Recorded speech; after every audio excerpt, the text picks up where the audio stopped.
성령 강림 주일이 되겠습니다. D.L. 무디가 이런 말을 했습니다. 만일 당신이 성령에 의해서 거듭난 사람이라면 당신은 억지로 하나님을 섬기지 않을 것이다. 왜냐하면 성령으로 거듭난 사람에게는 하나님을 섬기는 것은 기쁜 일이며 자연스러운 일이 될 것이기 때문이다. 거듭나면 하나님을 섬기는 것이 기쁘게 된다는 거예요. 예수님은 부활하신 다음에 40일 동안 지상에 계셨습니다. 그리고 마지막 승천하시면서 감람산에 제자들을 불러놓고 하신 말씀입니다. 사도행전 1장 4절 5절에 이렇게 말씀하시죠. 사도와 함께 모이사 그들에게 분부하여 이르시되 예루살렘을 떠나지 말고 내게서 들은 바 아버지께서 약속하신 것을 기다리라. 요한은 물로 세례를 베푸었으나 너희는 몇 날이 못되어 성령으로 세례를 받으리라 하셨느니라. 성령으로 세례를 받는다. 이 약속을 붙잡고 다락방에 120문도가 모였습니다. 10일 동안 기도했습니다. 주의 약속을 붙잡고 사모하면서 기다렸습니다. 그랬더니 오순절 날에 오늘 1절에서 4절 본문을 보면 이렇게 기록을 합니다. 오순절 날이 이미 이름에 그들이 다 같이 한 곳에 모였더니 호련히 하늘로부터 급하고 강한 바람 소리 같은 것이 있어 그들이 앉은 온 집에 가득하며 마치 불이 혀처럼 갈라지는 것들이 그들에게 보여 각 사람이 하나씩 임하여 있더니 그들이 다 성령의 충만함을 받고 성령이 말하계심을 따라 다른 언어들로 말하기를 시작하니라. 1절에 보니까 오순절날 이렇게 오순절날이 이름에 성령이 최초로 교회 가운데 성도 120문도 가운데 임하신 성령 강림은 새로운 시대 신약 교회를 말하고 있다고 하는 것입니다. 여러분 오순절 날은 구속사적으로 보면 어떤 날이죠? 구약 3대 절기 중에 한 날이잖아요. 유월절 다음에 맥추절, 초실절, 칠칠절 그리고 오순절 다른 말로 그렇게 말하면서 오순절 이렇게 기록을 합니다. 그리고 이제 마지막 세 번째 절기가 초막절, 장막절, 수장절 이렇게 말하거든요. 유월절은 성도의 구원을 말하면서도 예수 그리스도의 십자가와 부활을 예표하고 있습니다. 오순절은 바로 그들이 지상 생활 첫 열매를 하나님께 드리는 절기로 새로운 시대, 새로운 교회를 예고하는 것으로 영적으로 신약 교회를 말하고 있다고 하는 것입니다. 그렇게 해서 오늘 이 본문은 이제 세 가지 특별한 성령 강림의 증거가 나타났습니다. 첫 번째가 바람 같은 소리가 온 집에 가득했답니다.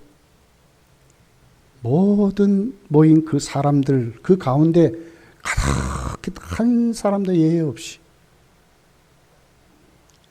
두 번째가 불이 혀처럼 임하여 각 사람 개인 한 사람이 있었다. 그리고 그 모두가 성령의 충만을 받았다. 성령의 말하계심 따라 말하였다. 세 가지 증거가 뚜렷이 나타났습니다. 새로운 역사였습니다. 이적적인 역사였습니다. 초자연적인 역사로 사람이 아무리 해도 흉내낼 수 없는 그런 역사로 기록이 되어 있습니다. 거기에 오순절날 지키러 왔던 수많은 사람들이 120문도가 성령 축복 받고 난 다음에 성령의 말하겠을 따라 말하는 그 말을 듣고 깜짝 놀랍니다. 그들은 이렇게 말하고 있습니다. 11절에 보니까 우리가 다 우리의 각 언어로 하나님의 큰 일을 말하면 듣는도다. 그냥 말하는 것이 아니라 하나님의 큰 일을 말함을 들었다. 또 다른 부류의 사람들은 세술에 취했다. 13절에 보니까 또 어떤 이들은 조롱하여 이르되 그들이 세술에 취하였다 하더라 그랬어요. 여기에 대해서 베드로가 설교하죠. 세술에 취한 것이 아니다. 구약 요엘서의 예언 그대로 하나님의 약속 그대로 성령이 우리에게 오셨다. 세술이 아니라 성령에 취했다 하는 것으로 말씀을 하고 있습니다. 그러면서 그 메시지의 핵심이 뭡니까? 누구든지 21절에 주의 이름을 부르는 자는 구원을 받으리라 하였느니라. 그렇게 예외 없이 누구든지 예수님의 이름을 부르면 구원을 받는다. 하나님의 약속에 누가 오시면 성령이 오시면 32절 33절에 보면 이렇게 베드로가 설교합니다. 이 예수를 하나님이 살리신지라 우리가 다 이 일의 증인이로다.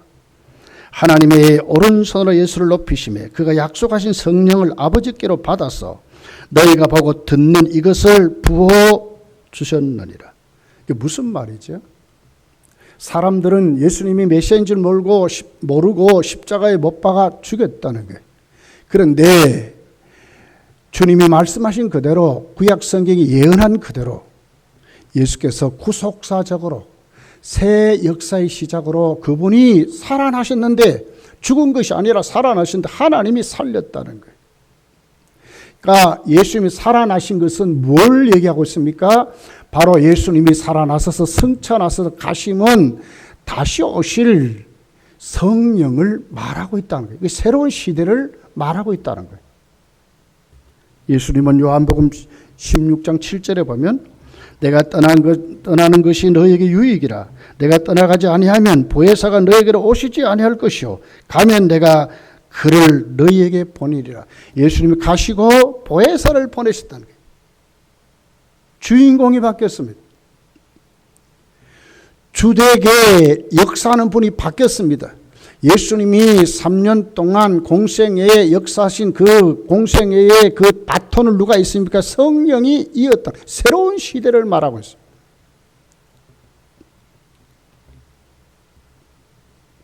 예수께서 우리 가운데 오셔서 공생애를 마치고 십자가에 죽으시면서 다 이루었다고 그랬어요. 무엇을 이뤘습니까?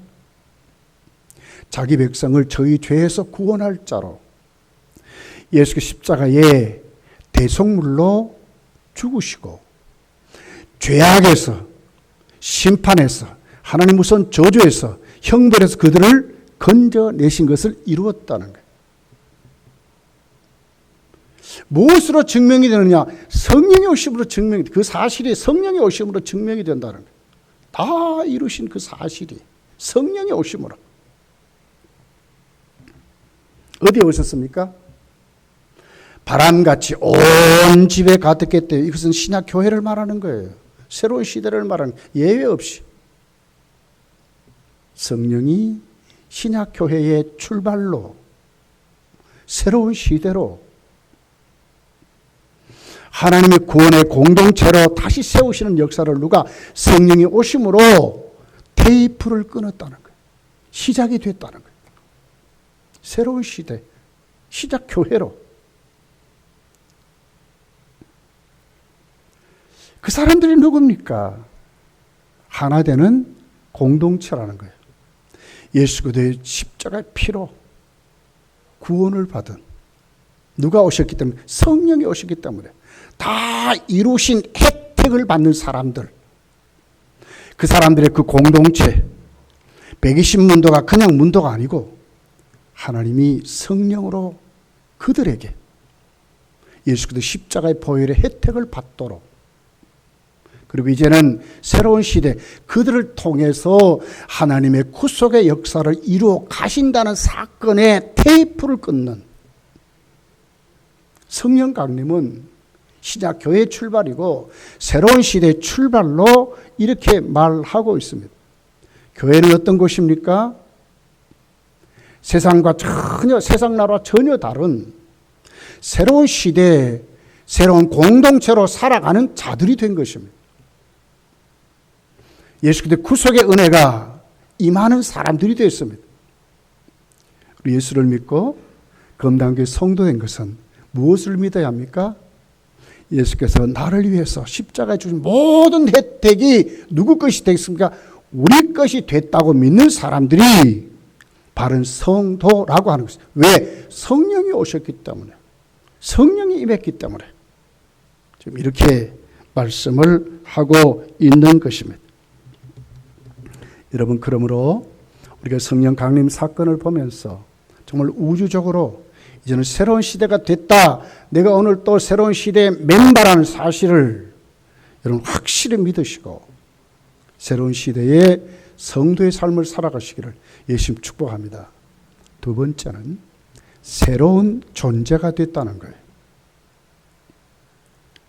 과거에 어떤 사람입니까?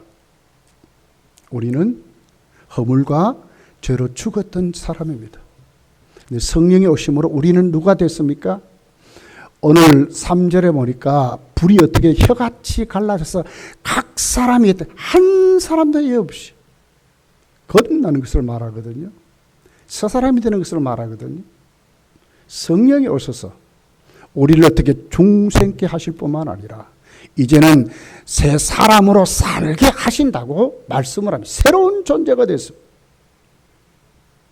거듭난 자존감을 가진 하나님의 자녀의 신분을 가진 성도의 삶을 살아가는 자가 됐다는 거예요. 왜? 성령이 오셨기 때문에, 성령이 강림했기 때문에. 자, 여러분, 결혼식을 왜 합니까? 결혼식 안 하면 부부가 안 됩니까? 근데 되죠. 근데 왜 합니까? 이게 모든 사람이 공포하는 거예요. 우리 이제 한 부부가 됐습니다 하는 것과 똑같은 겁니다. 내가 이제 새 사람이 된 것을 성령이 나에게 오심으로 어떻게 해요? 확실히 믿으라는 거예요. 내가 새로운 존재가 된 것을 확실히 믿으라는 거예요. 성령이 너를 거듭나게 하신 사실을 확실히 믿으라는 거예요. 자, 확실한 증거가 뭡니까? 고린도전서 12장 3절에 보니까 하나님의 영으로 말하는 자는 누구든지 예수를 저주할 자라 하지 아니하고 또 성령으로 아니하고는 누구든지 예수를 주시라 할 수 없느니라. 이런 맨정신으로 예수님 나의 주님입니다, 주님입니다 어떻게 고백하겠어요? 한두 번 할 수 있겠죠. 그러나 이 사실이 확실히 믿어져서 우리가 예배 공동체로 모여서 오늘 또 이 자리에서 우리가 예수 그리스도를 주라 부르시는 것은 뭡니까? 성령이 오셔서 나를 그렇게 하게 하신다. 부르게 하신다는 거예요. 성령이 나로 하여금. 한 번, 두 번 여러분 뭐 얼굴에 받치니까 어떤 이유에서 교회 올 수 있습니다. 그러나 꾸준히 오고 그 입술에 예수 그리스도를 주라 고백할 수 있는 것은 그냥 되는 게 아닙니다. 누가 그렇게 한다고요? 성령으로. 성령께서 나에게 오셔서 오늘 나를 그렇게 부르게 하신다는 게 새로운 존재가 된 것입니다. 로마서 8장 9절서부터 보면 이렇게 말합니다. 만일 너희 속에 하나님의 영이 거하시면, 누가 왔습니까? 하나님의 영이 거하시면 너희가 육신에 있지 아니하고 영에 있나니 누구든지 그리스도의 영이 없으면 그들이 사람이 아니라 또 그리스도께서 너희 안에 계시면 몸은 죄로 말미암아 죽은 것이나 영은 의로 말미암아 살아 있는 것이니라. 예수를 죽은 자 가운데 살신 이의 영이 너희 안에 거하시면 그리스도 예수를 죽은 자 가운데 살리신 이가 너희 안에 거하시는 그의 영으로 말미암아 너희 죽을 몸도 살리시리라. 성령의 사람이 됐다는 것을 말하지 않습니까? 이제는 죄와 사망과 저주의 권세에서 우리가 구원받아서 이제는 영원히 사는 존재로 신분이 바뀌었다. 존재론적으로 바뀌었다는 거예요. 신자와 불신자의 차이점이 이겁니다. 성령이 오신 겁니다. 신자에게. 성령이 우리로 하여금 뭐라고 한다고요? 예수님을 주라 신하게 만들고 오늘도 우리 속에 오셔서 죽은 놈을 살리시고 오늘도 죄와 사망과 저주 가운데 우리를 건져서 살게 하시는 것입니다. 달라진 사람이 존재가 바뀌었습니다. 그러면 여러분, 저와 여러분은 성령의 사람이 됐으면 세상의 잡다한 평가의 대상이 아닙니다. 세상 사람들은 세상적인 평가가 기준이 됩니다. 도덕이 기준이 될 것입니다. 삶의 방법이 기준이 될 것입니다. 그 사람들의 가치관이 기준이 될 것입니다. 그러면서 자기들끼리 비교합니다. 누가 옳은 사람이냐? 누가 참된 사람이냐? 누가 오늘 또 성공한 사람이냐 아니냐 하는 것을 그들은 그런 기준으로 판단합니다. 우리는 그런 판단에 놓여지지 않습니다. 왜 그렇습니까? 바뀌었기 때문에 그렇습니다. 존재가 바뀌었습니다. 성령의 사람이 된 것입니다. 누가 평가합니다. 이제는 성령이 나로 하여금 함께 평가를 받는 사람이 된 것입니다. 내가 무너지면 성령도 무너지는 거예요. 내가 실패하면 성령도 실패하는 거예요. 성도는 실패하지 않습니다. 성도는 무너지지 않습니다. 왜? 성령이 계시기 때문에. 저와 여러분은 우리 모습을 내려놓으면 얼마나 부족한 것 많습니까? 얼마나 실수가 많습니까? 얼마나 허물이 많습니까?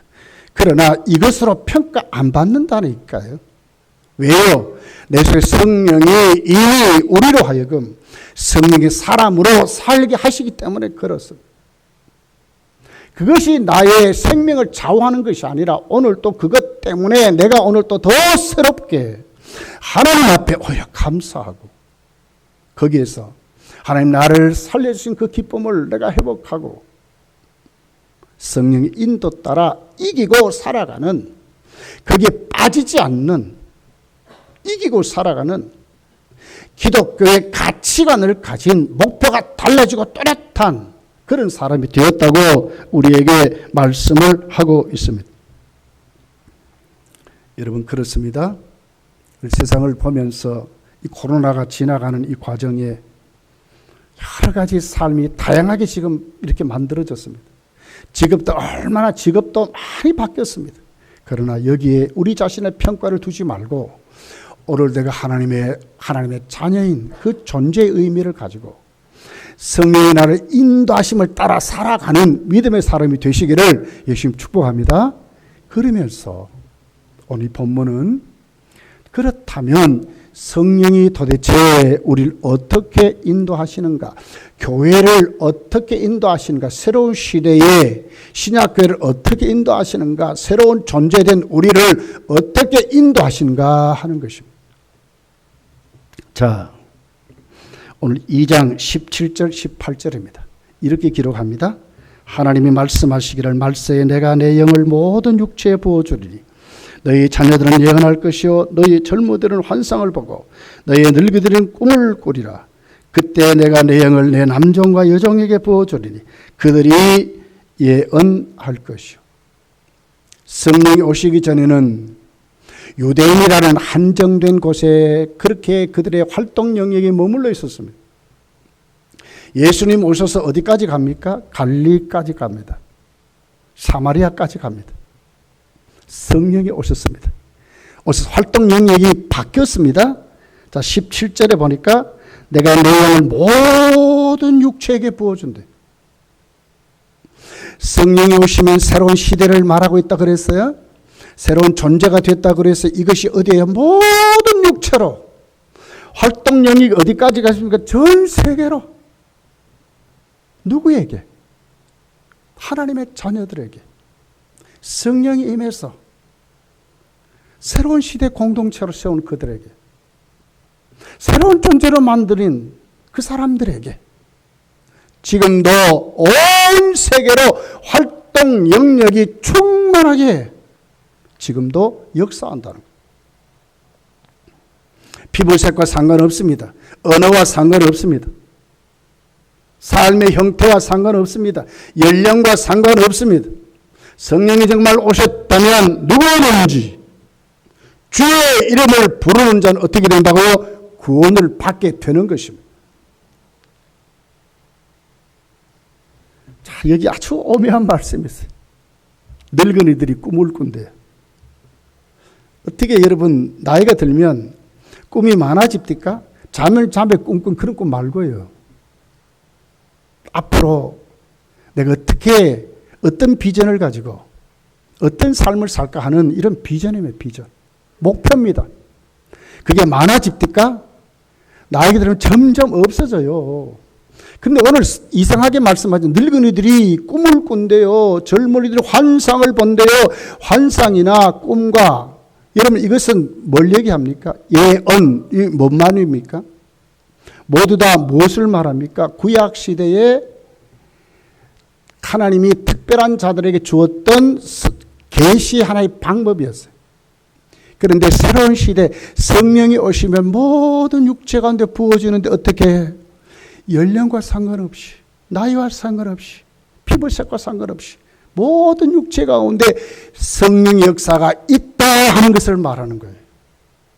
특별한 사람이 아니라 모든 사람에게 어려나가든 나이 드는 그 사람들도 정의가 못지 않도록 꿈을 꾸며 살아가도록 목표를 가지고 살아가도록 비전을 가지고 살아가도록 하나님이 그렇게 하신다고 말씀하는 것입니다.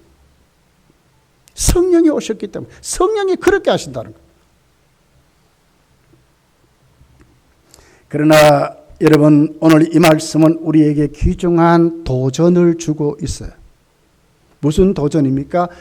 그러나 아직도 출발점이지 완성된 자리가 아니라는 거예요. 오순절날 성령 강림은 새로운 시대의 출발점이었어요. 신약교회의 출발점이었어요. 새로운 존재의 출발점이었어요. 그럼 어디로 가야 합니까? 완성된 자리로 가야 하는 것입니다. 여기에 대한 도전이 있습니다.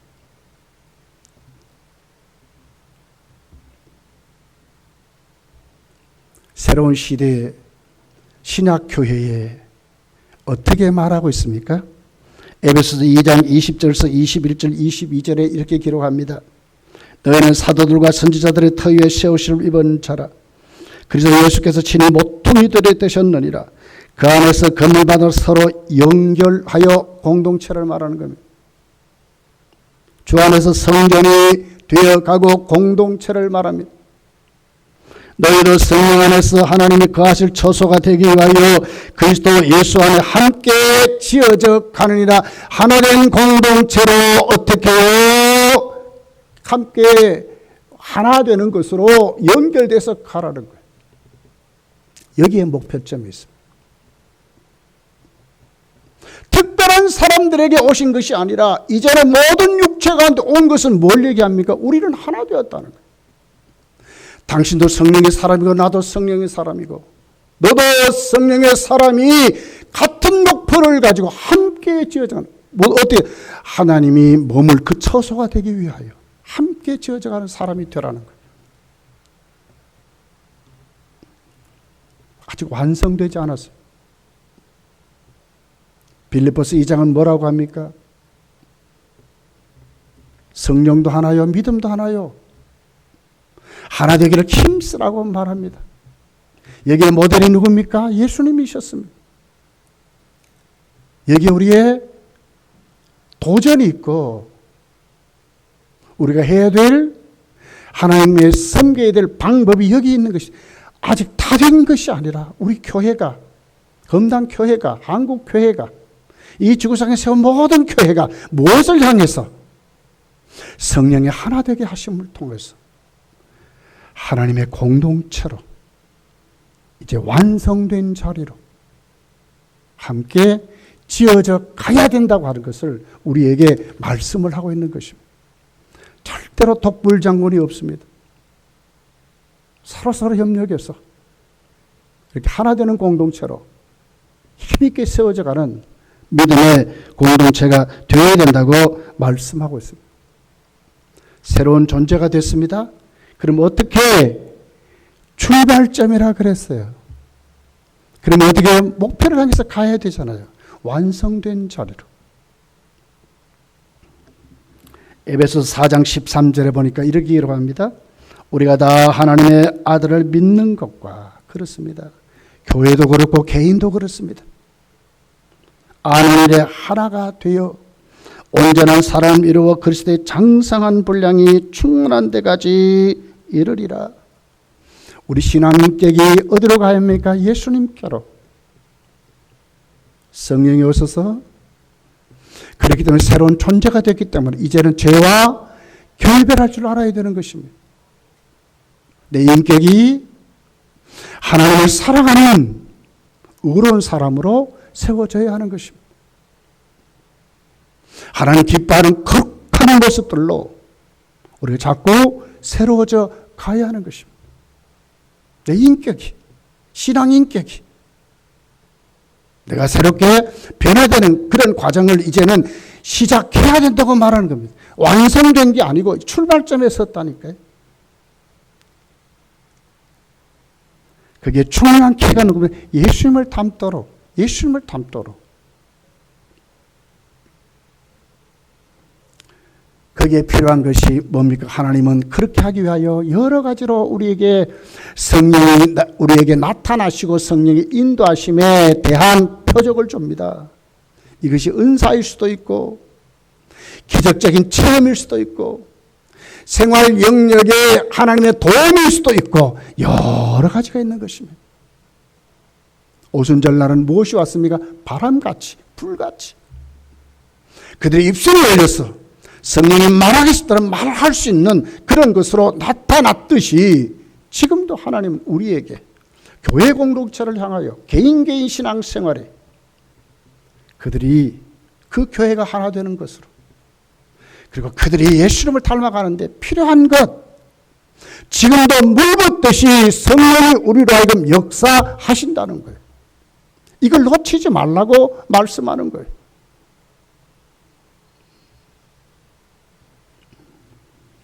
그럼 여러분 우리가 오늘 또 나에게 무엇이 있느냐를 자랑하는 것이 아니라 내가 오늘 또 예수님을 닮고 가는 사람인가에 우리 눈을 뜰 줄 알아야 돼요. 많은 일 하는 것도 정말 좋습니다. 그러나 더 중요한 게 있습니다. 내가 오늘 또 하나님 나를 쓰시는 자인가를 하는데 우리가 눈을 떠야 된다는 거예요. 왜? 성령은 그러기 위해서 오셨습니다. 빌립보서 2장 12절에 보니까 이렇게 기록합니다. 그러므로 나의 사랑하는 자들아 너희가 나 있을 때뿐만 아니라 지금 나 없을 때도 항상 복종하여 두렵고 떨림으로 너희 구원을 이루라 그랬어요. 그냥 교회 다니는 게 아니죠. 내가 예수님을 주라 고백합니다. 성령 받은 것입니다. 내가 오늘 여기서 예수님 닮으려고 합니다. 성령 받았습니다. 이 생활이 어떻게 해요? 멈추는 것이 아니라 두렵고 떨림으로 너희 구원을 이루라고 하는 것입니다. 예수님 닮는 살아보라 자꾸 새로워져야 되는 겁니다. 교회는 하나 되는 공동체로 같은 목표를 가지고 더 강한 교회로 함께 지어져가는 공동체가 되어야 한다고 말씀하는 것입니다. 여러분 보십시오. 오늘 그들이 성령 받고 난 다음에 거기에 모인 사람들이 뭘 듣습니까? 자기들이 살던 지역과 나라의 말을 듣습니다. 외국어를 들었습니다. 외국어. 히브리어 말이 아니라 각 그들이 흩어져 살았던 그 고장, 그 나라의 말을 지금 배신문도가 말하는 겁니다. 성령의 말하기 따라 말합니다. 왜 그렇게 말하게 했습니까? 그 말을 뭐로 표현해서 하나님의 큰 일을 들었다고 그랬어요. 이 큰 일이 도대체 뭡니까? 사도행전 1장 8절에 보면 우리 잘 아는 말씀이죠. 오직 성령이 너에게 임하시면 너희가 권능을 받고 예루살렘과 온 유대와 사마리아 땅끝까지 이르러 내 증인이 되리라 하시니라. 뭡니까? 성령이 임해서 각 나라 모든 육체 가운데 부어지는 그 성령으로 예수 그리스도의 증인이 되도록 만든 일을 누가 합니까? 성령이 하셨다는 거예요. 내가 오늘 하나님 앞에 성령이 오늘 또 우리에게 오셔서 내가 새로운 존재에 대한 자존감을 여러분 회복하고 사서야 돼요. 내가 오늘도 얼마나 큰 하나님의 인정을 받는가를 생각할 줄 아셔야 돼요. 왜 그렇습니까? 성령이 임하면 어떻게 됩니까? 성령이 왔습니다. 나에게 지금. 그러면 뭐가 있으면 권능이 여기 있습니다. 그러면 어떻게 됩니까? 권능이 뭘 하게 합니까? 예수 그리스도의 땅끝까지 이르러 증인이 되도록 합니다. 이것이 나에게 있다는 게 지금. 솔직히 저와 여러분, 인간적으로 뭐가 솔직히 우리가 나타낼 게 있습니까? 지식이 남들보다 더 많습니까? 지금 윤석열 정부에도 보면 예수 믿는 강요보다 안 믿는 강요가 훨씬 많습니다. 자랑할 것 없습니다. 그런데 왜 하나님이 성령 주심으로 우리를 인정해서 증인으로 삼습니까? 내가 하나님께 인정받아서 증인된 자존감이 나에게 있다. 하나님 나를 인정했다는 거예요. 이런 자존감이 있으셔요. 하나님 나를 쓰신다는 이런 자존감이 있으세요.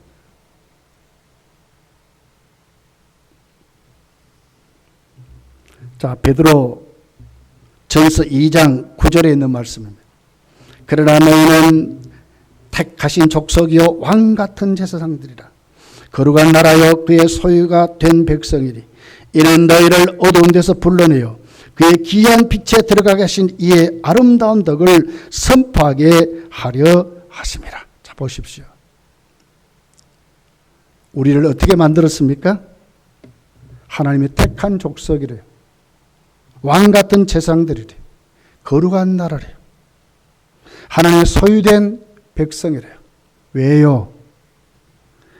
어두운 데서 불러내서 귀한 빛에 들어가게 하신 이의 아름다운 덕을 선포하게 하려 하심이래. 아름다운 덕을 선포하게 하실 때 누구에게? 우리에게 하나님 인정해서 맡겼다는 거예요. 특권 아닙니까? 특권 있지 않습니까? 윤석열 정부의 강요가 아무나 됩니까, 여러분? 대한민국 국민이 5천만이 넘어요. 그런데 여러분 거기에 강요된 사람 손가락 정도밖에 안 되지 않습니까? 누구에게 인정받았습니까? 대통령이 인정받은 사람 아닙니까? 우리가 누구입니까, 여러분? 하나님께 인정받은 사람이 된 거예요. 내가 거룩한 모습으로 변하는 그런 사람들이지만 오늘 하나님 나를 인정해 주신다는 거예요. 성령 보내서 나로 하여금 예수 그리스도의 증인으로 삼도록 나를 세우셨고 우리의 말 한마디 그냥 말하는 것이 아니라 아름다운 덕을 선포하는 자리에 오늘도 하나님 나를 인정해서 거기 세웠다는 거예요. 이보다 더 큰 특권이 어디 있습니까? 전도 아무나 합니까, 여러분? 하나님 자녀 아무나 됩니까, 여러분? 아무나 되지 않습니다. 전도 아무나 하지 않습니다. 누가 합니까? 성령 받은 사람이 하는 거예요. 성령이 나에게 오셔서 오늘 또 나를 인정해서 나를 쓰실 때 내가 할 수 있는 거예요. 내가 선거된 것이 그냥 됐습니까, 여러분? 성령이 오심으로 내가 새로운 존재가 되어서 오늘 하나님은 나로 하여금 거룩하게 만드시고 성령이 나로 하여금 하나님의 아름다운 덕을 전파하도록 하나님 나를 오늘 인정해서 거기 세워놓았다는 거예요. 직장 생활합니까? 하나님 거기에 세운 것입니다. 특별하게 세운 것입니다, 여러분. 사업합니까? 하나님이 그 자리에 특별하게 사업하도록 하나님이 세운 것입니다. 자존감을 가져야 합니다. 학교 다닙니까? 그냥 다니는 게 아닙니다. 세상 사람들과 다른 가치관을 가진 사람이 아니라 하나님의 사람으로 거기 가는 것입니다. 하나님이 나를 하나님의 아름다운 덕을 선포하도록 거기에 보내는 것입니다. 믿습니까? 그런 존재가 되었어요. 감격스럽게 살아야 됩니다. 기뻐 뛰며 살아야 됩니다. 감사하고 살아야 합니다.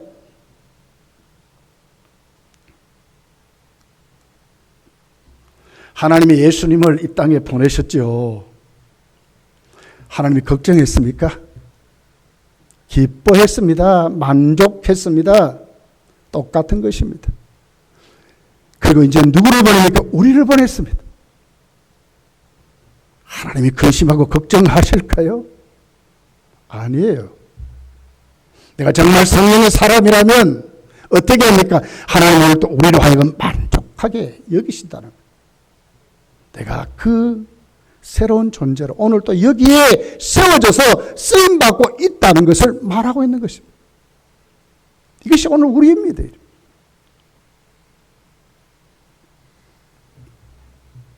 무슨 사람입니까? 저와 여러분은 성령의 사람이 됐어요. 믿습니까? 성령의 사람이 됐어요. 성령의 사람.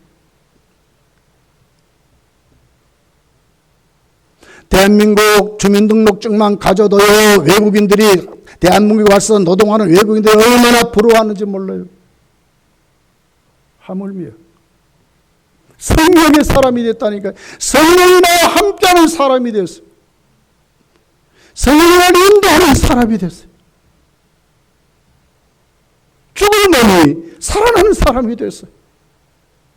예수께서 십자가에서 다 이루었다는 그 혜택을 받는 사람이 됐다니.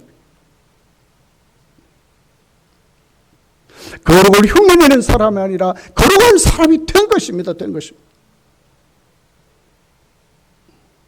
오직 성령이 임하면 너희가 권능을 받고 예루살렘과 유대와 사마리아와 땅 끝까지 이르러 내 증인이 되리라. 증인된 사람이 된 것입니다.